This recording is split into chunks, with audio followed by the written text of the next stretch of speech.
మాత్రం చేత ఆమె అనుగ్రహం కలుగుతుంది. దేవి భాగవతంలో భ్రమరాంబ గురించి చెప్తూ ఓ మాట చెప్తారు. భ్రమరాంబా స్వరూపాన్ని ఒక్కసారి మనసులో స్మరించిన, భ్రమరాంబా స్వరూపం గురించి స్తుతి చేసిన, భ్రమరాంబ దర్శనం చేసిన, భావన చేసిన సకల విజయములకు కారణమవుతుంది. గంభీరాం, ఏవి గంభీరంగా నడుస్తావమ్మా. ఏనుగు నడుస్తోంది అనుకోండి, అసలు ఆ అందమే వేరు. ఏనుగు కాలు తీసి కాలు వేస్తూ ఉంటే అది నడిచి వెడుతుంటే అందరు అలా చూస్తారు.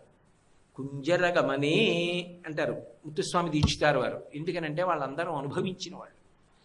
కంచిలో కామాక్షి పరదేవత శుక్రవారం మంటపానికి వస్తుంది, వచ్చి నడుస్తుంది. అప్పుడే మూకశంకరుల్ని అనుగ్రహించి అందరూ పెద్దలు అనుభవించారు. ఆ తల్లి నడుస్తుండగా జుబుకేశ్వరంలో వరదన్ అని చెప్పి ఒక వంటలవాడు వంటంతా చేసి కాళ్ళు దాపు కూర్చున్నాడు. మహానైవేద్యం సమయం అయింది. అమ్మవారు తెల్లటి చీర కట్టుకుని వెళ్ళిపోతుంది. వాడు ఏదో పాపం అప్పటిదాకా వంట చేసి అలిసిపోయి రెండు చేతులు ఇలా వెనక్కి పెట్టి కాళ్ళు దాపుని ఇలా కూర్చున్నాడు. కూర్చుని ఉండగా ఆవిడ వెళ్ళిపోతూ కనపడింది. నోరు తెరిచి అలా ఉండిపోయాడు. ఆవిడ తాంబూల చరవణం చేస్తుంది. ఆవిడ భోజనం చేశాక తాంబూల చరవణం చేయదు, ఎప్పుడూ తాంబూల చరవణం చేస్తుంది. ఆవిడ తాంబూల చరవణం ఎప్పుడు చేస్తుందని అడిగారు ఒకసారి కంచికామకోటి పీఠాధిపతులు చంద్రశేఖరేంద్ర సరస్వతి మహాస్వామి గారు. ఆ ప్రశ్న వెయ్యగానే ఆయన కొంతసేపు సమాధిలోకి వెళ్ళిపోయారు. కొంతసేపు ధ్యానంలోకి వెళ్ళిపోయి పెద్ద నవ్వు నవ్వి ఎప్పుడూ చేస్తూ ఉంటుందన్నారు. వాళ్ళు అనుభవించిన వాళ్ళు కాబట్టి ఆ తల్లి తాంబూలపు పిడచ తీసి పెట్టింది. ఆయన వంటలు చేసేవాడు. ఆయన నోటి వెంట నల్లమబ్బులోంచి వర్షం ఎలా పడుతుందో అటువంటి కవిత్వం వచ్చింది. కాలమేఘన్ అన్న పేరుతో కవిత్వం చేశాడు. ఆ తల్లి అలా అనుగ్రహించగలిగినటువంటి తల్లి కనుకనే గంభీరాం గజగామినీం ఆవిడ నడక అలా ఉంటుంది. అది ఊపిరిని నియంత్రించి ప్రాణాయామంలో యోగులైనటువంటి వారు ఆ తల్లి పాదపద్మములు, ఆ నడకలు, వాటిని ఉపాసన చేసి ఆనంద భాష్పాలు కందుల వెంట కారిపోతుండగా పరమానందాన్ని పొందుతారు. గజగామినీం గిరిసుతాం. అమ్మ, కొండలరాజు కూతురుగా, హిమవత్ పర్వతానికి కూతురుగా, హైమవతిగా, పార్వతిగా వచ్చిన దానివి నువ్వేనమ్మా. ఎంత పొంగిపోయాడండి. వీరభద్ర విజయంలో పోతన గారు అన్న మాట నాకు ఎప్పుడు జ్ఞాపకానికి వస్తూ ఉంటుంది. గిరిలలోనొక్క గిరినైన నా పేరు విలయచేసి తిట్లు ఇందువదన, నీకు తండ్రినైతే నాకింత చాలదే ఇది మహాద్భుతంబు ఇందువదన అంటాడు. అమ్మ, లోకంలో మనుష్యులుగా పుట్టిన వాళ్ళ పేర్లే జ్ఞాపకం ఉండట్లేదు. కారే రాజులు లజ్జములు గెలువరే గర్వోన్నతిం పొందరే వారేరి సిరి మూట కట్టుకుని పోవంజాలిరే భూమిపై పేరే కలదే సిమి ప్రముఖులను ప్రీతిని యజక్కాములై ఈరే కోర్కెలు వారలం తలపరే కాలమున్ భార్గవ. వచ్చి వెళ్ళిపోయిన వాళ్ళందరి పేర్లు గుర్తుండిపోయాయమ్మా. 10 మీద గుర్తుంటారు. అటువంటిది నేను కొండ. కానీ గిరులలోనొక్క గిరినైన నా పేరు వెలయచేసి తిట్లు ఇందువదన, నీకు తండ్రినైతి నాకింత చాలదే ఇది మహాద్భుతంబు ఇందువదన. నేను నిన్ను కనలేదమ్మా, నువ్వు నన్ను తండ్రిని చేశావు, నాకు కూతురుగా వచ్చేయి. గిరిజా అని పేరెట్టుకున్నావు. హిమవంతుడి కుమార్తె హైమవతి అన్నావు, పర్వతరాజపుత్రి పార్వతి అన్నావు. అమ్మా, నన్ను అనుగ్రహించావు, నా జన్మకి చాలమ్మా.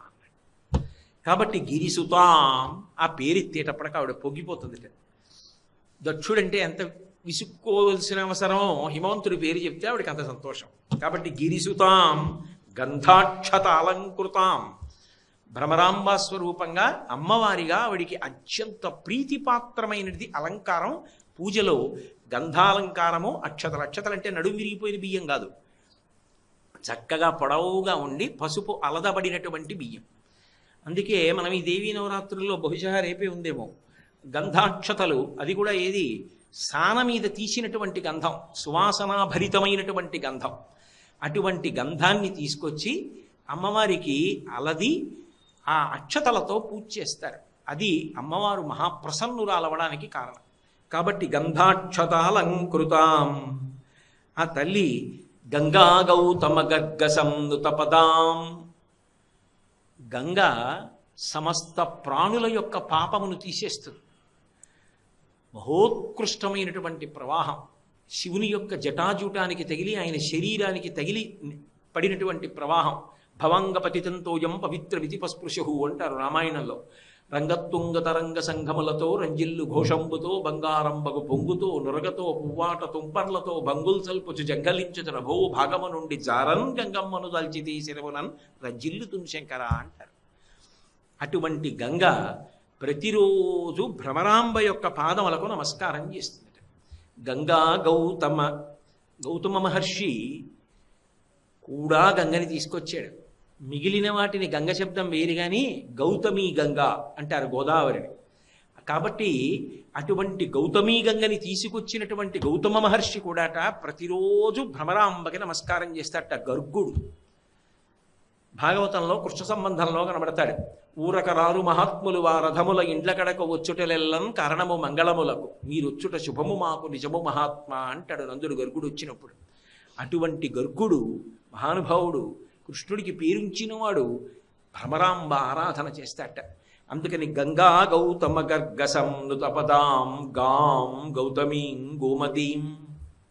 గాం ఈ భూమి మీద ఆవిడ తిరగవలసి వస్తే గోస్వరూపంతో తిరుగుతూ ఉంటుంది. ఎక్కడెక్కడ గోవు తిరిగిందో అక్కడక్కడ భ్రమరాంబ తిరుగుతోందని గుర్తు. కాబట్టి గాం గౌతమీం గోదావరి నది. గోదావరి నది ప్రవాహం భ్రమరాంబ యొక్క వేరొక స్వరూపం. గోదావరి నది భ్రమరాంబయే అని. అలాగే గౌతమి గాం గౌతమీం గోమతీం. శ్రీరామాయణంలో అయోధ్యకాండలో కనపడుతుంది గోమతీ నది వృత్తాంతం. రాముడు గోమతీ నదిని దాటుతాడు. దాటినప్పుడు అందులో చెప్తారు గోమతీ నదికి ఉన్నటువంటి గొప్పతనం ఏమిటంటే ఆ నది యొక్క నీళ్లు చల్లగా పవిత్రంగా ఉంటాయిట. గోమతీ నది తీరం వెంబడి గోమతీ తీరంలో గోమతిలో ఉన్నటువంటి నీటి పడియల యందు కొన్ని వేల గోవులు తిరుగుతూ ఉంటాయిట. అన్ని ఆవుల సంబంధం ఉన్న నది కాబట్టి దానికి గోమతి అని పేరు. ఒక ఆవు కారణంగా వచ్చిన నది కాబట్టి గౌతమి అని గోదావరికి పేరు.